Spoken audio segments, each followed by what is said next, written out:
It is well known that the banking sector and financial services in general are predominantly white males. Up until recently, banks across the nation are turning their focus to including more diverse individuals by hiring more women and people of all races so that their employees and board of directors are representative of the melting pot that America is today. Wells Fargo, on the other hand, has a long history of diversity and inclusiveness stretching all the way back to the early days of the company. According to the company website, between 1871 and 1882, Wells Fargo published several bilingual publications to facilitate commerce between Chinese language customers and businesses. Since then, the company has continued to be a strong supporter of Chinese individuals living in San Francisco. The bank even went as far as to create a Chinese name for the company that roughly translates into America, Trust, and Bank.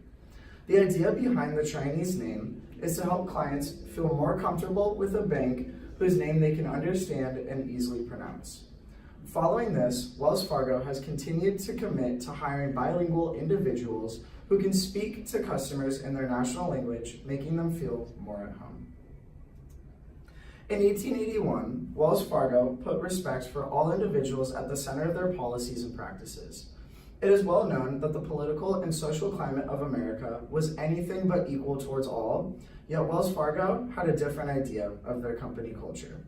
In their annual instructions to agents, the company wrote, "Proper respect must be shown to all. Let them be men, women, children, rich or poor, white or black." The great diversion from the hypermasculine workforce mindset and act of respecting all is in part a reason why the company is as successful as it is today. Wells Fargo knew that in order to ensure their long-term prosperity, they needed to focus their intentions and services on the average banking customer instead of just white wealthy investors. Today, Wells Fargo continues to advance their diversity and inclusion practices. The company does so by producing strategies and goals company-wide that adhere to their idea of respect for all that I just mentioned. Their main focus when it comes to diversity and inclusion is in three areas: team member networks, goal setting, and workforce representation.